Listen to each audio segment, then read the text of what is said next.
Hello and welcome to the UPSC Analyzer. Today we will discuss newspaper analysis dated 24th of April 2023. First news है अमृतपाल सिंह को arrest कर लिया गया है and Assam की जेल में भेज दिया गया है। इंपॉर्टेंट क्या हो जाता है? इंपॉर्टेंट हो जाता है खालिस्तान मूवमेंट। तो इस टॉपिक को आपको मेंस के लिए प्रिपेयर करना है, प्रीलिम्स में तो कोई क्वेश्चन नहीं आ सकता है। Next, government's evacuation plan 2 IAF planes in Jeddah navy ship in port Sudan. तो बेसिकली अगर हम सूडान की बात करें तो सूडान में यहाँ पर सिविल वॉर हो गया है। जो रेगुलर आर्मी है एंड जो यहाँ पर पैरामिलिट्री फोर्सेस हैं, इनमें आपस में लड़ाई हो गई है। खार्तूम में बहुत ज़्यादा चल रही है। खार्तूम जो है ये सूडान की कैपिटल है। सूडान की कैपिटल है खार्तूम। तो बेसिकली कंट्रीज़ क्या कर रहे हैं, जो भी उनके लोग वहाँ पर हैं उनको इवैक्यूएट कराया जा रहा है। इंडिया के भी लगभग 3,000 लोग हैं सूडान में, उनको भी इवैक्यूएट कराया जाएगा। हमने इसको लेकर हक्की पिक्की ट्राइब के बारे में सुना था कि हक्की पिक्की ट्राइब जो है ये सूडान में फंस चुकी है, तो हक्की पिक्की ट्राइब को भी बाहर निकाला जाएगा। तो इंपॉर्टेंट हो जाता है हक्की पिक्की ट्राइब। हक्की पिक्की ट्राइब हम पहले डिस्कस कर चुके हैं, अगर आपने नहीं पढ़ा है तो आप एक बार पढ़ सकते हो। The government has moved 2 Indian Air Force planes and a Navy ship to evacuate stranded Indians in Sudan, क्योंकि सिचुएशन बहुत ज़्यादा वोलेटाइल हो चुकी है एंड बहुत ज़्यादा लड़ाई हो रही है। कहाँ पर? कैपिटल में। खार्तूम कैपिटल है सूडान की, ये आपको याद रखना, और खार्तूम की लोकेशन देखनी है। सूडान के जो भी नेबरिंग कंट्रीज़ है उन सब की लोकेशन देखनी है। तो 2 Indian Air Force C-130J are currently positioned on standby in Jeddah and INS Sumedha जो है ये भी पोर्ट सूडान पर पहुंच चुका है। मिनिस्ट्री ऑफ एक्सटर्नल अफेयर्स ने अपने स्टेटमेंट में ये सब बताया है। तो यहाँ पर जो लोग हैं इनको इवैक्यूएट कराया जाएगा। Bar Council to Supreme Court leave call on same sex marriage to parliament. तो बार काउंसिल ऑफ इंडिया का ये कहना है सुप्रीम कोर्ट से, ये जो सेम सेक्स मैरिज को रिकॉग्निशन देना है नहीं देना है, ये आप पार्लियामेंट के ऊपर छोड़ दो, क्योंकि पार्लियामेंट जो है यही यहाँ पर लोगों का विल दिखाती है। And bar council of India का ये भी कहना है कि 99.9% लोग जो हैं ये सेम सेक्स मैरिज को सपोर्ट नहीं करते हैं। अब ये डेटा पर कहाँ पर, इस डेटा पर कहाँ से पहुँचे ये इनको पता होगा, क्योंकि इन्होंने यहाँ पर कोई भी सोर्स कोट नहीं किया है। तो terming it a matter of great anxiety and serious concern for the bar council of India ने रेजोल्यूशन पास किया है और सुप्रीम कोर्ट से रिक्वेस्ट किया है कि जो सेम सेक्स मैरिज का इशू है इसको आप पार्लियामेंट के ऊपर छोड़ दो एंड पार्लियामेंट इसका यहाँ पर लेजिस्लेटिव कंसिडरेशन करेगा। यही बात सेंट्रल गवर्नमेंट की कहनी थी कि सेंट्रल गवर्नमेंट का ये कहना था कि सेम सेक्स मैरिज को रिकॉग्नाइज करना है या नहीं करना है, ये इशू आप यहाँ पर पार्लियामेंट के ऊपर छोड़ दो। स्टेटिंग दैट कि जो लेजिस्लेचर है ये ट्रूली रिफ्लेक्ट करता है will of the people, will of the majority, and जो यहाँ पर लेजिस्लेचर है यही डील करे सेम सेक्स मैरिज से, तो यही ज़्यादा सही रहेगा। तो more than 99.9% of people of the country are opposed to the idea of same sex marriage in a country. And अगर यहाँ पर Supreme Court same sex marriage को रिकॉग्नाइज करता है तो लोगों को ये बिल्कुल लग सकता है कि ये हमारे culture and social religious structure की अगेंस्ट जाता है। तो bar is the mouthpiece of the common man and therefore this meeting is expressing their anxiety over this highly sensitive issue. तो ऑनरेबल एपेक्स कोर्ट को request किया गया है कि लोगों के सेंटीमेंट को रिस्पेक्ट किया जाए एंड जो मास ऑफ द कंट्री है उसके मैंडेट को रिस्पेक्ट किया जाए एंड ये इशू यहाँ पर लेजिस्लेचर के ऊपर छोड़ दिया जाए, पार्लियामेंट के ऊपर छोड़ दिया जाए। नेक्स्ट है ahead of SCO meeting India and China corps commanders hold talks. तो कॉप्स कमांडर लेवल की टॉक चल रही हैं, काफ़ी लंबे समय से चल रही हैं। अभी ये जो टॉक होगी ये 18th टॉक होगी। ये क्यों टॉक चल रही है? तो लाइन ऑफ एक्चुअल कंट्रोल को लेकर यहाँ पर टॉक चल रही है, क्योंकि लाइन ऑफ एक्चुअल कंट्रोल में यहाँ पर चाइना ने ट्रांसग्रेशन किया था, तो उसको लेकर यहाँ पर टॉक चल रही है। तो कई जगह अभी भी यहाँ पर चाइना की PLA की प्रेजेंस बनी हुई है, for example Depsang plain, Demchok. तो sources said pending issues along the LAC such as Depsang plains and Demchok will also feature in the discussion. तो ये सब आपको पता होना चाहिए, SCO के मेंबर्स पता होने चाहिए। SCO की प्रेसिडेंसी इंडिया के पास है। अभी फॉरेन मिनिस्टर्स मीटिंग होगी, SCO की डिफेंस मिनिस्टर्स मीटिंग होगी। Next is sexual harassment, 7 wrestlers approach cops against WFI chief. तो अगर कभी ये टॉपिक आता है मीन्स में कि विमेन का प्रेजेंस इतना कम क्यों है स्पोर्ट्स में, तो एक रीज़न ये भी हो सकता है, फॉर एग्जांपल यहाँ पर सेक्शुअल हेरसमेंट किया जाता था जो विमेन रेसलर्स थी, और जिसकी वजह से यहाँ पर प्रोटेस्ट चल रहा है जंतर मंतर में। पहले भी प्रोटेस्ट हुआ था, उसके बाद कहा था कि हम एक कमेटी बनाएंगे, फिर कमेटी की फाइंडिंग्स क्या रही ये सब कुछ अभी पता नहीं है, लेकिन यहाँ पर वापस से प्रोटेस्ट स्टार्ट हो चुका है। The reason they did not raise the issue earlier was their fear of facing consequences, the complainant said.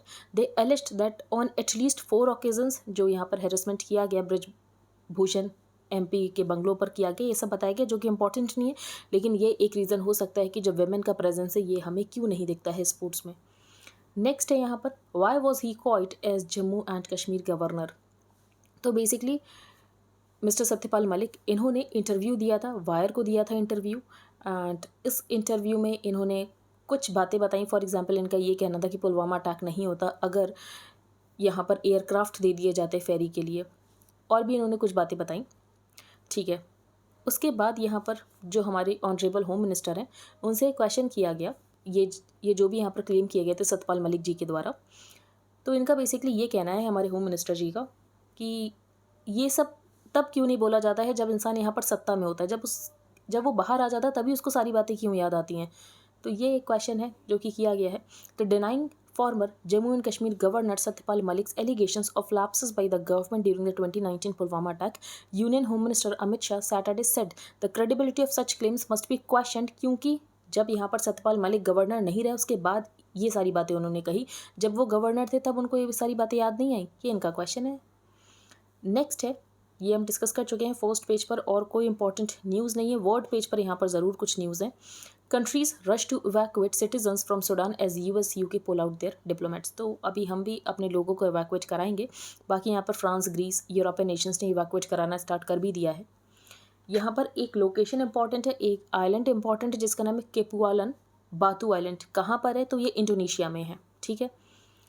G7 meeting calls for extending Ukraine's Black Sea grain deal.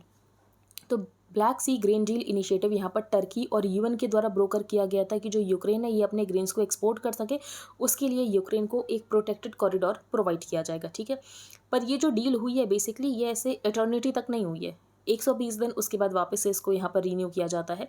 लेकिन हो सकता है कि रशिया इसको renew ना करे एंड May 18 को ये ख़त्म हो जाएगी। अब रशिया क्यों ना रीन्यू करे? तो उसका रीज़न ये है कि जो रशिया की डिमांड है कि रशिया अपने ग्रेन को एक्सपोर्ट कर सके, रशिया अपने फर्टिलाइज़र एक्सपोर्ट कर सके, ये सब नहीं मीट हुई है। तो हो सकता है कि रशिया इस डील को वापस से रीन्यू ना कर सके। लेकिन G7 मीटिंग यहाँ पर हुई है, तो G7 मीटिंग में जो G7 कंट्रीज़ उनका ये कहना है कि जो यूक्रेन का black Sea grain deal initiative है इसको और ज़्यादा एक्सटेंड किया जाना चाहिए। अब इनके कहने से तो कुछ नहीं होता, जब तक रशिया नहीं करना चाहेगा तब तक कैसे हो पाएगा।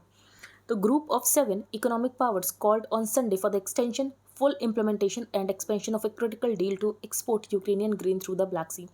तो G7 जो ग्रुपिंग है ये पहले G8 हुआ करती थी, लेकिन रशिया क्राइमिया को एनेक्स करता है जिसके बाद रशिया को G8 से बाहर निकाल दिया जाता है और ये ग्रुपिंग बचती है G7। तो ये जो ब्लैक सी ग्रीन डील इनिशिएटिव था इसको यहाँ पर ब्रोकर किया गया था यूनाइटेड नेशंस और टर्की के द्वारा। The deal was signed in Istanbul last July and allow किया गया कि जो यूक्रेन है ये अपने ग्रेन्स को एक्सपोर्ट कर सके from several of its Black Sea ports. Next यहाँ पर जापान में आपको यहाँ पर परेड दिख रही होगी। ये क्यों परेड करें? तो बेसिकली यहाँ पर सेम सेक्स मैरिज के रिकॉग्निशन के लिए परेड कर रहे हैं कि जो LGBTQ हैं इनको भी यहाँ पर मैरिज इक्वालिटी के राइट्स मिलने चाहिए।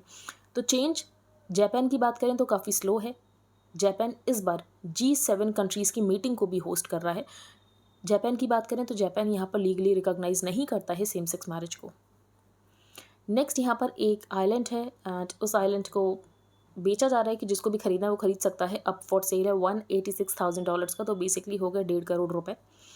तो इस आइलैंड का नाम क्या है? तो इस आइलैंड का नाम है बार लोको आइलैंड। कहाँ पर है? स्कॉटलैंड में, ठीक है। बस ये थोड़ी बहुत लोकेशन इंपॉर्टेंट है, बाकी यहाँ पर कुछ इंपॉर्टेंट नहीं है। अब हम चलते हैं आगे। यहाँ पर बंजारा कम्युनिटी की बात की गई, तो बंजारा कम्युनिटी के बारे में आपको पढ़ना है क्योंकि ये वैसे भी बहुत ज़्यादा न्यूज़ में रहती है।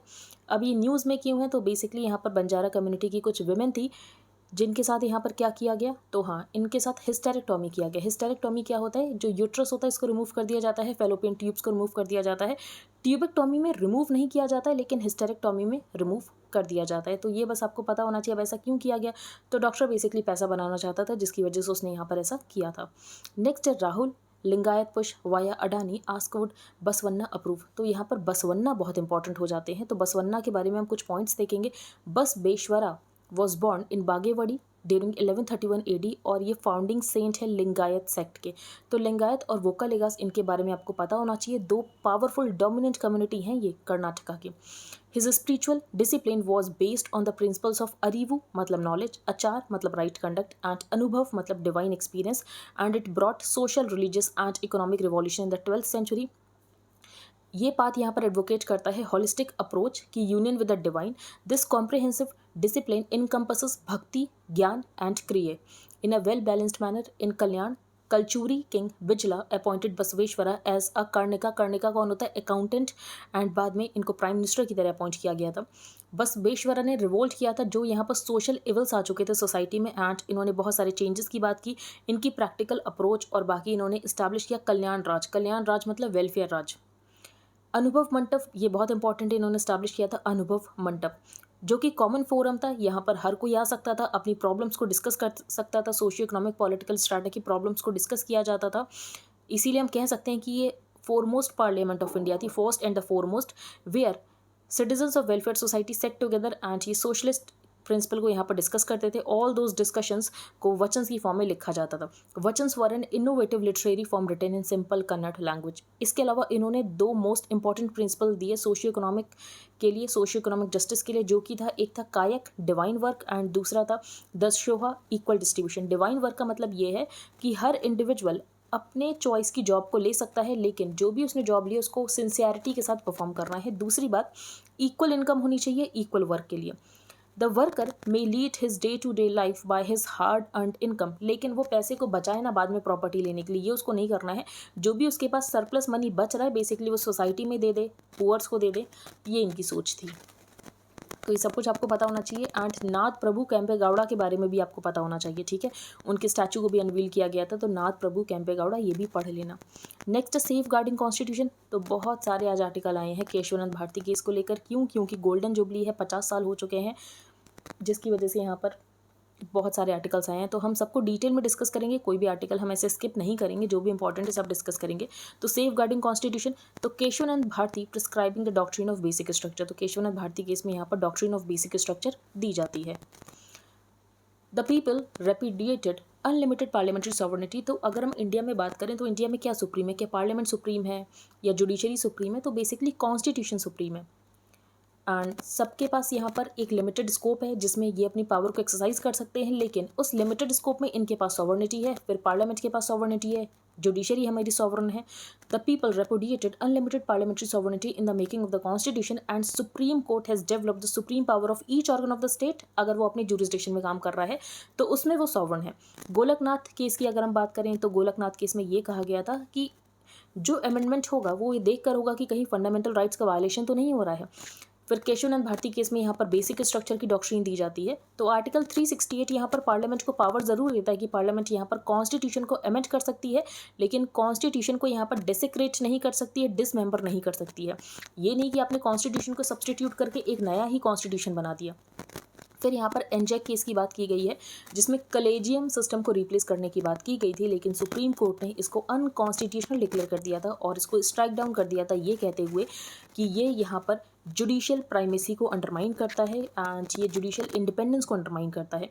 Implicit is the theory of the last word resting with the Supreme court of India. इसका मतलब ये है कि कुछ भी यहाँ पर लॉ होता है उसका यहाँ पर जुडिशियल रिव्यू हो सकता है कि कहीं ये यहाँ पर basic structure of the constitution को वायलेट तो नहीं कर रहा है। नेक्स्ट है यहाँ पर शील्ड अगेंस्ट ऑटोक्रेट्स। तो केशवानंद भारती केस की ही बात की गई है। तो इसमें जो लीड पिटिशनर थे ये केशवानंद भारती केस में, तो एक्चुअली ये केशवानंद भारती ही थे जो कि 29 ईयर ओल्ड चीफ थे। कहाँ के थे? तो नदन केरला में एक मठ है, ये वहाँ के थे। इनकी प्रॉपर्टी को लिया जा रहा था, जो मठ की प्रॉपर्टी उसको लिया जा रहा था। क्यों लिया जा रहा था? क्योंकि यहाँ पर केरला लैंड रिफॉर्म एक्ट आया था कि यहाँ पर कितनी प्रॉपर्टी हो सकती है कितनी नहीं हो सकती, तो मठ की प्रॉपर्टी को यहाँ पर लिया जा रहा था, जिसकी वजह से ये यहाँ पर कोर्ट में जाते हैं और ये कहते हैं कि इनका फंडामेंटल राइट यहाँ पर वायलेट हो रहा है। सबसे पहले ये एक लॉयर के पास जाते हैं जो कि इंडिया के पहले ग्रेट कॉन्स्टिट्यूशनल लॉयर हैं, कृष्णन नाम्बियार। तो नाम्बियार उस समय एक थ्योरी पोसुलेट करते हैं और ये कहा जाता है कि जो पार्लियामेंट के पास यहाँ पर कॉन्स्टिट्यूशन को अमेंड करने की पावर है, इसके ऊपर कुछ तो लिमिटेशन होगी। ऐसा तो नहीं है कि पार्लियामेंट कुछ भी अमेंड कर सकता है। तो this was rejected by the 11 जज bench in the Golaknath case. लेकिन 7 साल के बाद जब यहाँ पर केशवानंद भारती केस आता है, when Bharati approached him a glimmer of light appeared on the horizon. और उसके बाद हमको पता है कि केशवानंद भारती केस में क्या होता है, बेसिक स्ट्रक्चर की डॉक्ट्रिन दी जाती है। और ये जो बेसिक स्ट्रक्चर की डॉक्ट्रिन है ना, हमारे बाद इसको बांग्लादेश ने भी फॉलो किया, मलेशिया ने भी फॉलो किया एंड पाकिस्तान ने भी फॉलो किया। और यहाँ पर जो नाम्बियार हैं इनको भारत रत्न भी मिल चुका है, तो ये भी एक इंपॉर्टेंट पॉइंट है। Every drop counts. अब ये किस बारे में आर्टिकल लिखा गया है? तो अभी वाटर बॉडी सेंसस हुआ था जिसको कि यहाँ पर मिनिस्ट्री ऑफ जल शक्ति ने कराया था, और इसमें ये बताया गया है कि अगर हम वाटर बॉडीज़ की बात करें तो 97% ऑफ द वाटर बॉडीज़ आपको रूरल एरियाज़ में मिलेंगी एंड अगर हम अर्बन एरिया की बात करें तो लेस देन 3% है। सबसे ज़्यादा कहाँ पर है, तो सबसे ज़्यादा है वेस्ट बंगाल में, फॉलोड बाई यूपी। तो with nearly 7,50,000 water bodies West Bengal ने यहाँ पर लिस्ट को टॉप किया है। The country's most populous state UP, ये बेसिकली यहाँ पर सेकंड नंबर पर है और यहाँ पर 2.5 लाख रिपोजिटरीज आपको मिल जाएंगी। नेक्स्ट है डेमोक्रेसीज सेंटिनल, ये भी यहाँ पर केशवानंद भारती केस के ऊपर ही आर्टिकल लिखा गया है। On April 24, 1973, a bench of 13 judges delivered the landmark ruling in Kesavananda Bharati versus state of Kerala. And यहाँ पर ये बताया गया कि कितने लंबे समय तक हियरिंग चलती है। फिर यहाँ पर 7:6 से जजमेंट आता है। 7 लोग यहाँ पर मेजॉरिटी में थे, 6 लोग यहाँ पर मिनॉरिटी में थे। एंड कंक्लूजन ये है कि parliament basic structure of the constitution को ऑल्टर नहीं कर सकती है। Parliament basic structure of the constitution को ऑल्टर नहीं कर सकती है। व्हाट वर द इवेंट्स जिसकी वजह से हिस्टोरिक जजमेंट होता है, तो बेसिकली इवेंट्स यही था कि जो मठ की प्रॉपर्टी उसको लिया जा रहा था। इसका मतलब ये है कि राइट टू प्रॉपर्टी जो कि एक फंडामेंटल राइट था, ये यहाँ पर वायलेट हो रहा था। तो राइट टू प्रॉपर्टी एक फंडामेंटल राइट था अंडर आर्टिकल 19(1)(f एंड 31। तो पार्लियामेंट क्या करती, पार्लियामेंट यहाँ पर पहला अमेंडमेंट करती है और इस लॉ को 9th शेड्यूल में डाल देती है और ये कहती है कि 9th शेड्यूल में जो भी लॉ होगा उसका यहाँ पर जुडिशियल रिव्यू नहीं हो सकता है। तो any law placed in this schedule can't be questioned in any court of law. In 1951 in Shankari Prasad Singh Deo versus union of India, the Supreme Court appealed the first amendment and held that कि parliament के पास power है and parliament यहाँ पर constitution को amend कर सकती है। इन द नेक्स्ट 15 ईयर्स हमारे कॉन्स्टिट्यूशन को 17 बार अमेंड किया गया एंड 9th शेड्यूल में जहाँ पर 13 एक्ट थे वहाँ पर 64 एक्ट्स हो चुके थे। तो power of parliament to amend any part of the constitution ये वापस से क्वेश्चन किया जाता है 1965 में इन Sajjan Singh versus state of Rajasthan. And यहाँ पर मिनॉरिटी जजमेंट था, लेकिन 2 जजेस का एक क्वेश्चन तो था, क्या पार्लियामेंट यहाँ पर क्रिटिकल फंडामेंटल राइट्स भी ले सकती है, पार्लियामेंट यहाँ पर क्या राइट टू लाइफ भी ले सकती है। तो ये यहाँ पर क्वेश्चन अराइज होना शुरू हो चुके थे। 2 ईयर्स लेटर पेंडुलम यहाँ पर स्विंग हो जाता है टू द अदर एंड, क्योंकि गोलकनाथ केस में ये कहा जाता है कि पार्लियामेंट अमेंड कर सकता है लेकिन फंडामेंटल राइट्स को लिमिट पे रखते हुए कि फंडामेंटल राइट्स को आप नहीं छीन सकते हो। तो 2 years later the pendulum swing to the other end in the famous Golaknath case of 1967 and the Supreme Court held by a majority of 6-5 that parliament के पास कोई पावर नहीं है फंडामेंटल राइट्स को लेने के लिए। और जो नेशनलाइजेशन ऑफ बैंक किया गया था और जो प्रिवी पर्सेस को अबॉलिश किया गया था, इसको स्ट्रक डाउन कर दिया जाता है सुप्रीम कोर्ट के द्वारा। और उसके बाद मिसेस इंदिरा गांधी यहाँ पर कुछ अमेंडमेंट्स इंट्रोड्यूस करती हैं, जैसे कि 24, 25, 26। क्यों करती हैं, सुप्रीम कोर्ट की रूलिंग को नलीफाई करने के लिए इन अमेंडमेंट्स को लाया जाता है। फिर 29th अमेंडमेंट में जो केरला के लॉज हैं जो कि यहाँ पर मठ की प्रॉपर्टी को ले रहे थे, इसको यहाँ पर चैलेंज किया जाता है। तो 29th amendment that added 2 Kerala laws to the 9th schedule, इसको चैलेंज किया जाता है केशवानंद भारती केस में। एंड यहाँ पर 13 जजेस की बेंच बनाई जाती है। गोलकनाथ केस में यहाँ पर 11 जजेस की बेंच थी एंड उससे बड़ी बेंच होनी चाहिए अगर पहले वाले जजमेंट को ओवररूल करना है। तो यहाँ पर 13 जजेस की बेंच बनती है। इन द जजमेंट डिफरेंट जजेस give their own version of what constituted essential और बेसिक फीचर्स। तो यहाँ पर 13 जजेस में से जो 6 जजेस थे, इनका ये कहना था कि जो पार्लियामेंट के पास पावर है कॉन्स्टिट्यूशन को अमेंड करने की, ये अनलिमिटेड है। Justice Khanna agreed but held that power of parliament to amend the constitution ये एक्सटेंसिव तो है, लेकिन ये बेसिक स्ट्रक्चर, ये essential features of the constitution को नहीं ऑल्टर कर सकता है। और उसके बाद हमारे पास आती है बेसिक स्ट्रक्चर डॉक्ट्रिन। अब बेसिक स्ट्रक्चर को कहीं डिफाइन नहीं किया गया है, लेकिन over a period of time हमको ये पता चलता गया है कि बेसिक स्ट्रक्चर में क्या क्या आता है। For example federalism, secularism, separation of powers, independent judiciary, free fair and periodic elections, ये सब कुछ basic structure of the constitution का पार्ट है। और इस जजमेंट के बाद हम देखते हैं कि चीफ जस्टिस ऑफ इंडिया, जो कि यहाँ पर सीनियरिटी की बेसिस पर बनने चाहिए थे, उनको नहीं बनाया जाता है। तो Justice C retired a day later and Justice A N Ray was appointed as chief justice and इनके ऊपर जो 3 सीनियर जजेस होते हैं उनको यहाँ पर सुपरसीड कर दिया जाता है। और उसके बाद जो बाकी 3 जजेस होते हैं जो कि सीनियर होते हैं वो रिजाइन कर देते हैं। इमरजेंसी के दौरान केशवानंद भारती केस की जो रूलिंग थी उसको यहाँ पर ओवररूल करने की कोशिश की गई थी और उसके लिए एक यहाँ पर बेंच बना दी जाती है। अब किसने यहाँ पर रिव्यू पिटीशन के लिए फाइल किया गया नहीं पता था। जो उस समय के चीफ जस्टिस थे उनका ये कहना था कि तमिलनाडु गवर्नमेंट ने ऐसा कहा है, तमिलनाडु का ये कहना था हमने तो ऐसा नहीं कहा है। The then advocate general boldly stated that no such review was asked for by his state. और उसके बाद यहाँ पर चीफ जस्टिस थोड़े एम्बैरस हो जाते हैं और उसके बाद ये जो बेंच बनाई जाती है केशवानंद भारती केस को रिव्यू करने के लिए इसको यहाँ पर डिसॉल्व कर दिया जाता है और तब से आज तक हमारे पास है बेसिक स्ट्रक्चर डॉक्ट्रिन।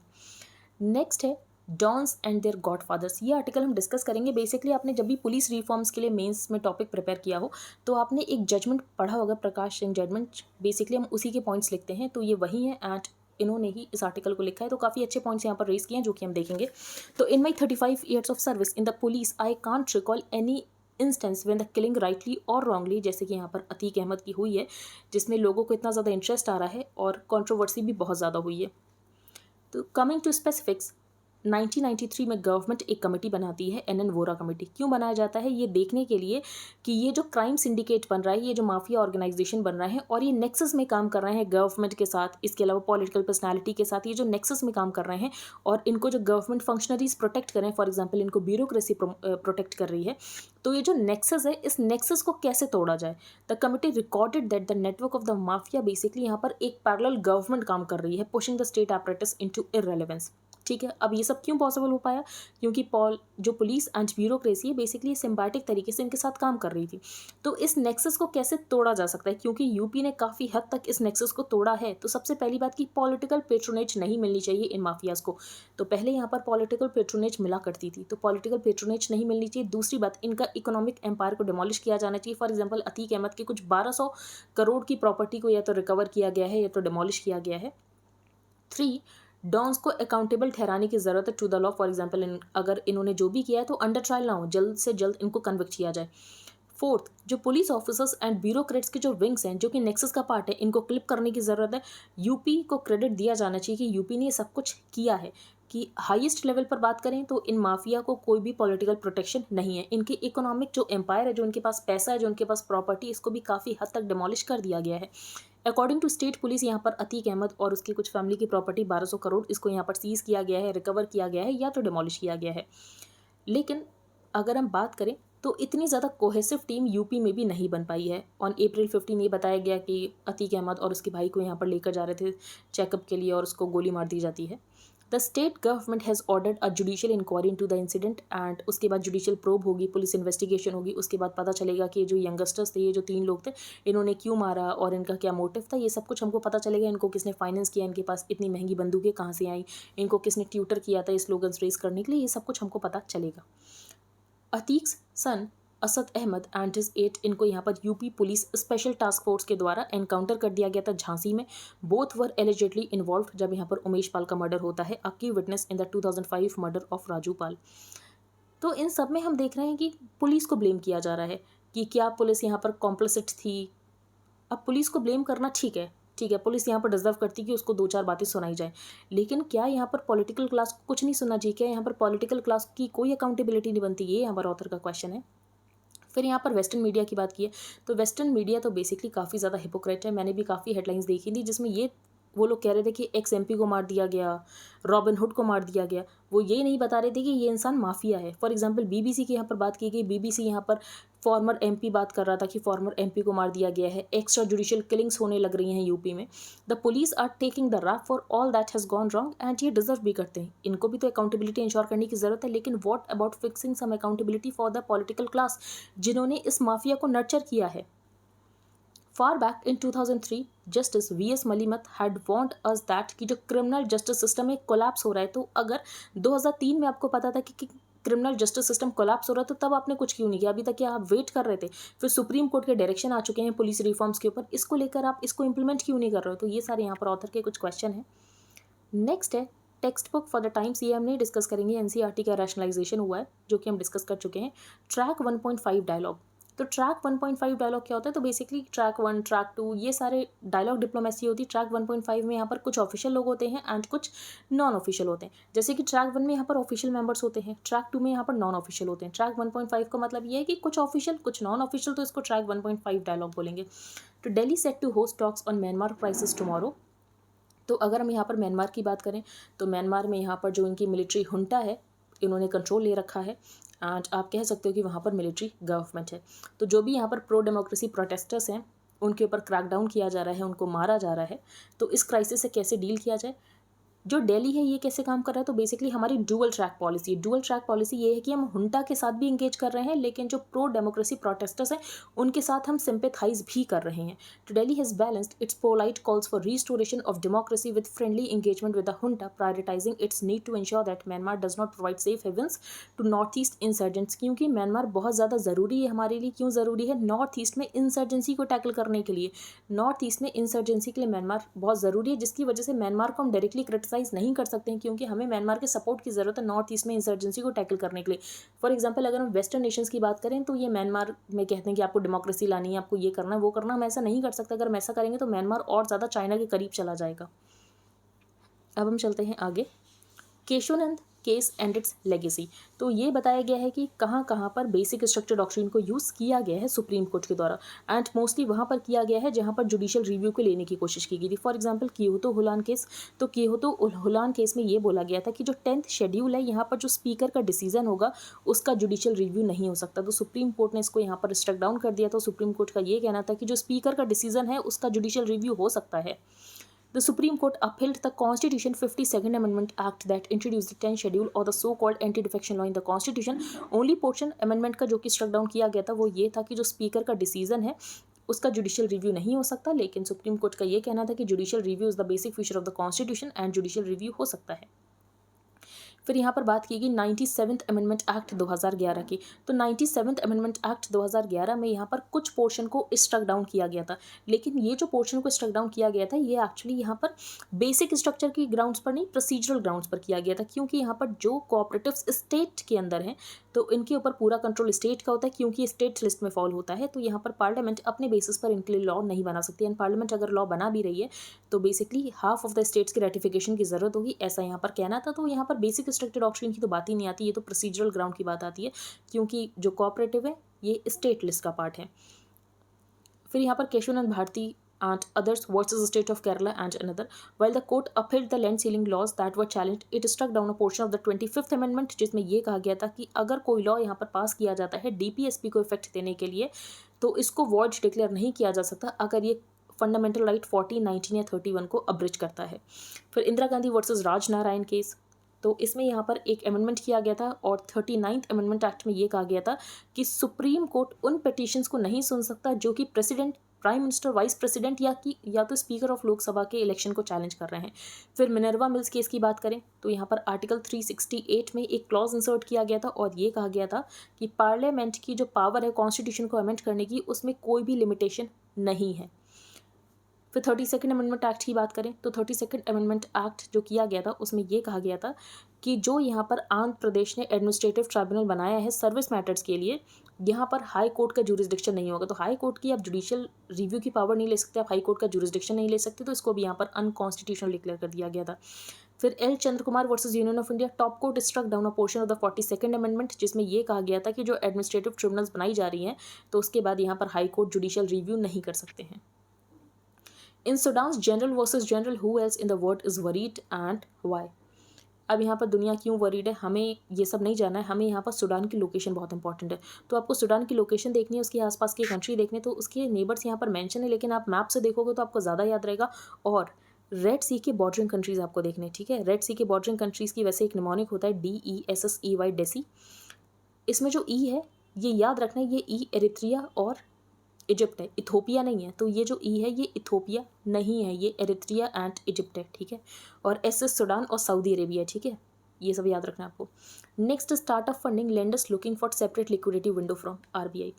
तो अगर हम देखें स्टार्टअप तो फंडिंग क्रंच चल रहा है, इनको फंडिंग नहीं मिल पा रही है और जिसकी वजह से यहाँ पर जो बैंक्स हैं वो ये चाह रहे हैं कि हम इनको लेंड तो करेंगे लेकिन RBI एक सेपरेट लिक्विडिटी विंडो बना दे। अब RBI ने ऐसा क्या पहले किया? तो हाँ किया था, जब कोविड था तो यहाँ पर targeted long term repo operations launch किए गए थे MSME को लोन देने के लिए, इसके अलावा NBFCs को लोन देने के लिए, एग्रीकल्चर को लोन देने के लिए। तो वैसे ही स्टार्टअप्स के लिए भी यहाँ पर एक सेपरेट लिक्विडिटी विंडो बना दिया जाए, क्योंकि हम देख रहे हैं कि फंडिंग विंटर चल रहा है, फंडिंग क्रंच हो रहा है, इनको फंडिंग नहीं मिल पा रही है।